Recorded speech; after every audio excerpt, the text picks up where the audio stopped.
Pemandu mabuk Kelang membunuh Najib kalah lagi Victor Chin, international man, akibat perang Iran di Malaysia dan Putra Heights. Inilah berita-berita utama di tanah air sepanjang minggu 29 Mac ke 4 April 2026. Anda bersama saya Prabha Ganesan dan ini Kuasa Live.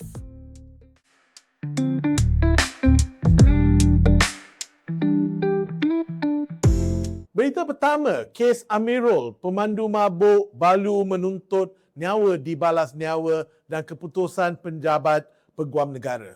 Pembantu makmal R. Satya Ganapati, 28 tahun, dihadapkan di Mahkamah Magistrate Kelang minggu ini di atas tuduhan membunuh Amirul Hafiz Omar dalam kejadian di Jalan Raya Barat pada 29 Mac 2026. Amirul meninggalkan seorang isteri dan 3 anak. Dia seorang pekerja gudang yang bekerja part-time sebagai delivery rider. Menurut Ketua Polis Daerah Kelang Selatan, Assistant Commissioner Lim Jit Hui, orang kena tuduh OKT memotong beberapa kenderaan dan memasuki laluan bertentangan sebelum merempuh motosikal Amirul pada jam 11.40 pagi. Isteri Amirul, Nur Nadia Abdul Majid, menyatakan bahawa dia mahu nyawa dibalas dengan nyawa dan hadir di Mahkamah Magistrate ketika Satya didakwa. Kini terdapat laporan bahawa Nadia mahu menyaman OKT sebanyak RM1 juta dalam tindakan mahkamah sivil. Seluruh tanah air mengikuti perkembangan kes ini yang mencetuskan perbincangan tentang penjualan alkohol, undang-undang berkait pemandu mabuk termasuk cadangan, meningkatkan hukuman penggunaan dadah serta hubungan etnik. Menteri Pengangkutan Anthony Loke telah menziarahi keluarga mangsa dan menjanjikan pindaan kepada undang-undang. Manakala pengurusi MARA Ashraf Wajdi Dusuki telah mengarahkan 2 anak Amirul diambil sebagai anak angkat oleh pertubuhannya. Mereka akan menerima allowance bulanan RM120 untuk membantu pendidikan. OKT Satya kini menghadapi 2 tuduhan, membunuh dan mengambil dadah. OKT tidak menolak dakwaan dia mengambil dadah jenis THC. Untuk tuduhan kedua, tuduhan membunuh, tuduhan yang lebih penting yang dibuat bawah Seksyen 302 Kanun Keseksaan.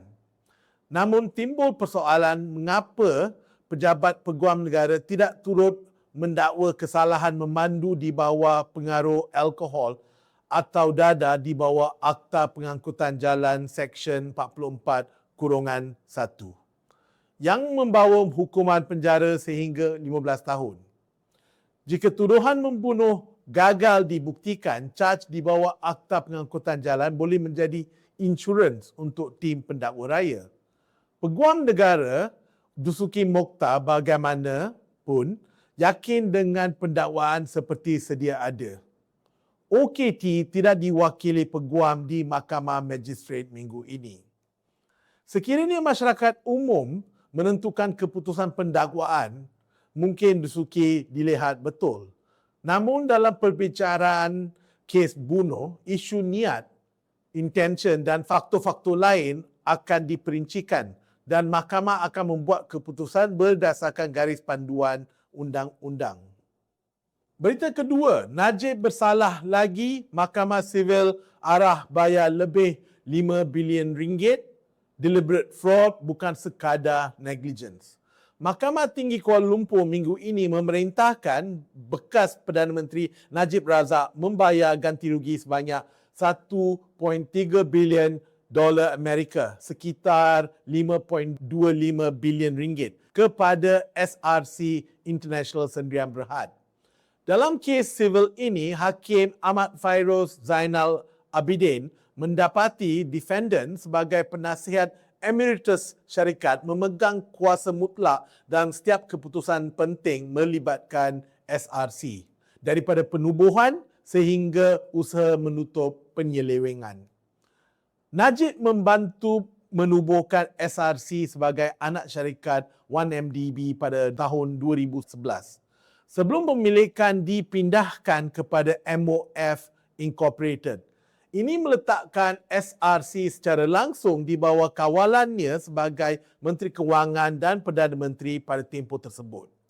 Menurut Hakim, tindakan Najib bukan sekadar kecuaian, negligence, tetapi satu bentuk penipuan yang disengajakan dan dirancang, deliberate fraud, demi kepentingan sendiri.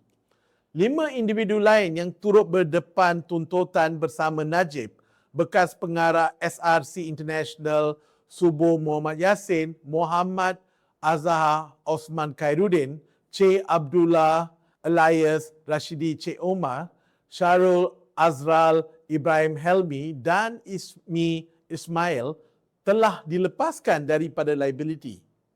Mahkamah memutuskan bahawa Najib seorang sahaja bertanggungjawab terhadap situasi yang menimpa SRC.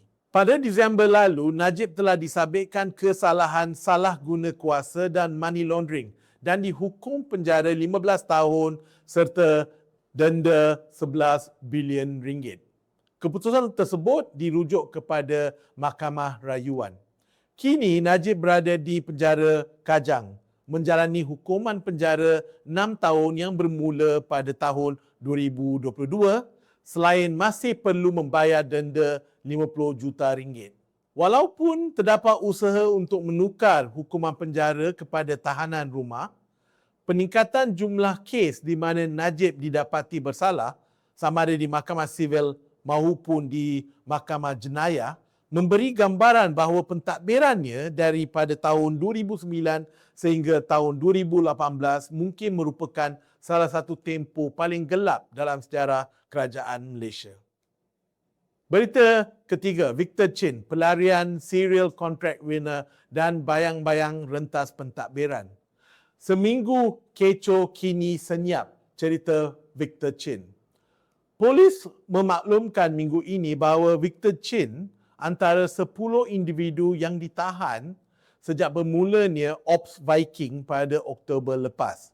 Laporan juga menyatakan Chin telah dilepaskan pada awal tahun ini. Perkara yang paling penting, Chin kini berada di luar negara dan tidak dijangka kembali ke tanah air.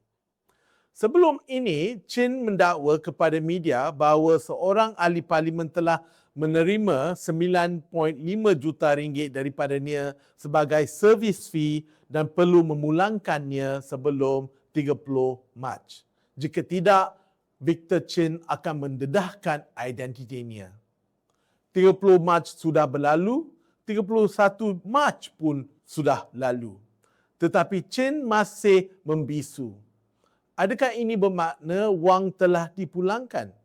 Atau ini menunjukkan yang kita rakyat Malaysia terlalu mudah percaya kepada tomahan daripada seorang businessman yang disyaki terlibat dalam aktiviti jenayah dan kini melarikan diri dari negara?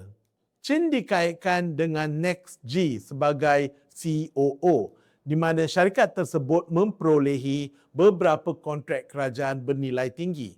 Contohnya, kad pekerja asing bernilai 140 juta ringgit, pasport Malaysia berjumlah 1.7 bilion ringgit dan kad MyCard yang berjumlah 732 juta ringgit.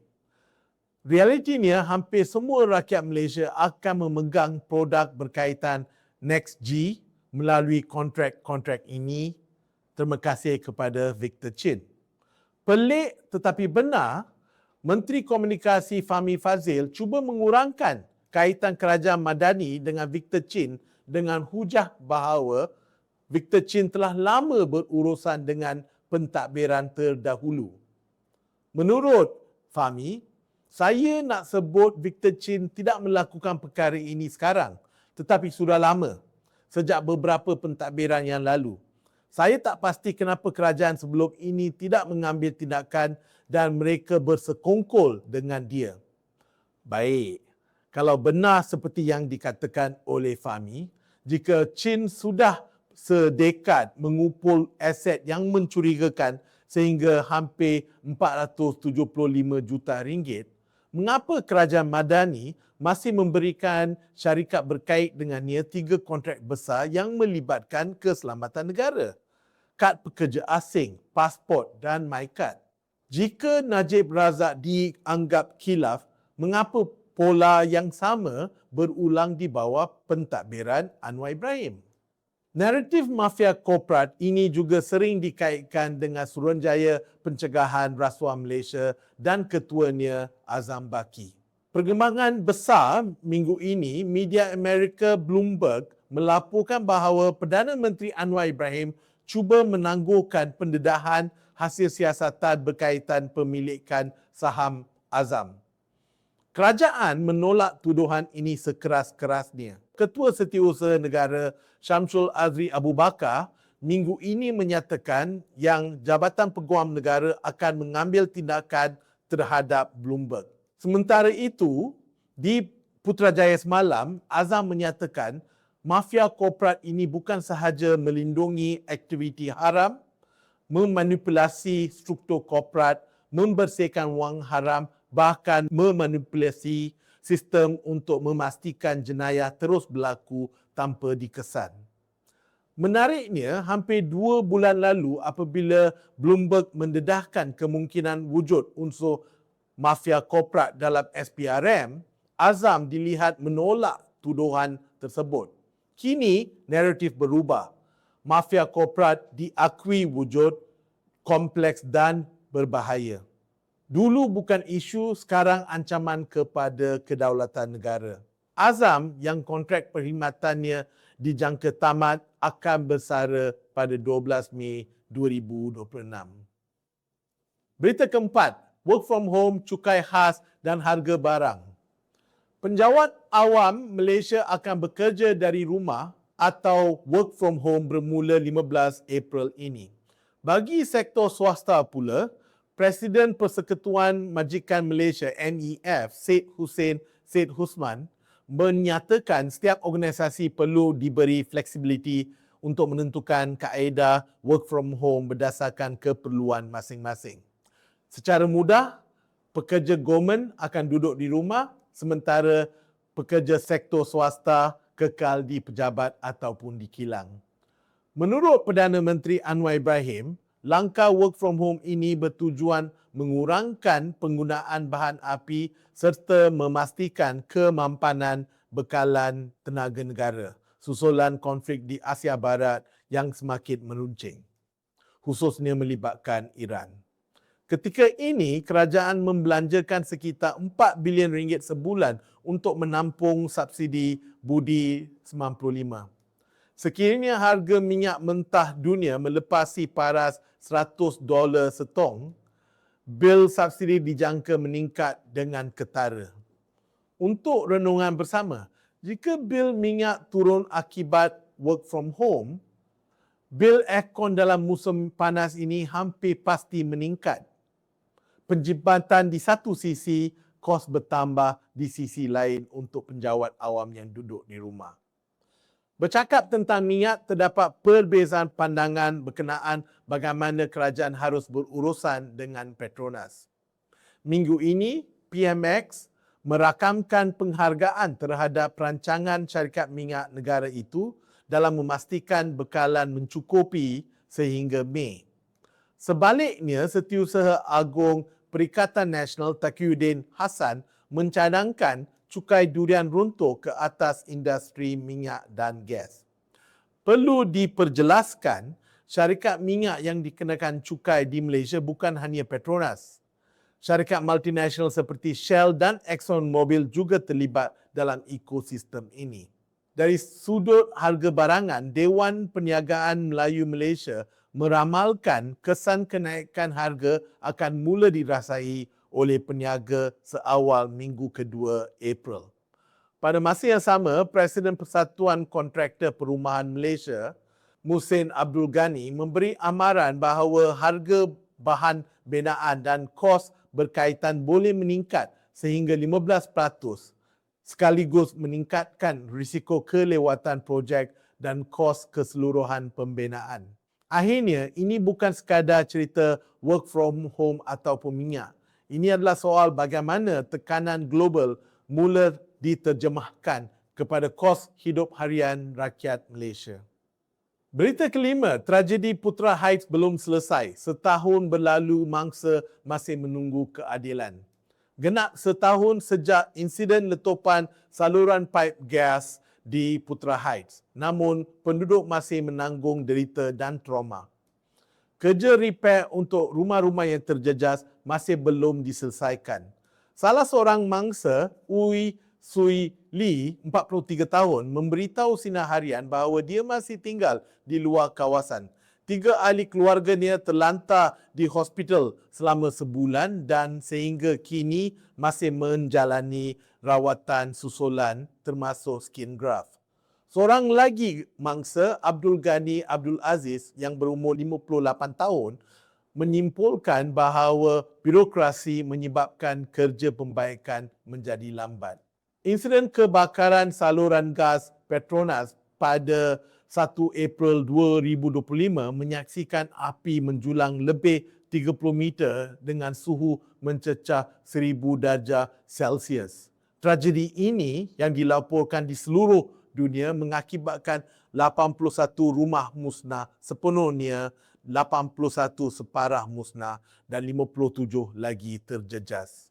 Jawatan kuasa bersama yang melibatkan agensi kerajaan seperti Jabatan Mineral dan Geosains, Jabatan Kerja Raya, Jabatan Bomba dan Polis Diraja Malaysia memutuskan bahawa kelemahan struktur tanah dan paip yang menjadi punca kejadian dan bukan kecuaian syarikat pembinaan di kawasan tersebut.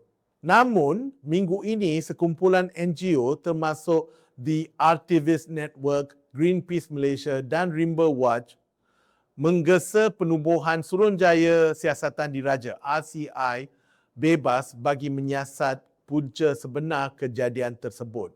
Semalam, Exco Belia Sukan dan Keusahawanan Selangor, Najwan Halimi, memaklumkan bahawa kerajaan negeri telah menubuhkan jawatankuasa penyiasatan bebas dan laporan dijangka dikeluarkan dalam masa terdekat. Najwan turut menyatakan bahawa penduduk mempunyai hak untuk mengambil tindakan undang-undang sekiranya mereka memilih pilihan tersebut. Setahun sudah berlalu, kini ada 2 isu atau 2 persoalan. Satu, kebebasan siasatan dan kedua, mengapa penyelesaian masih belum sampai kepada mangsa. Inilah berita-berita utama di tanah air sepanjang minggu 29 Mac ke 4 April 2026. Masih lama sebelum Parlimen bersidang, tetapi jangan lupa untuk like dan subscribe channel kami. Sehingga kami berjumpa lagi. Bye!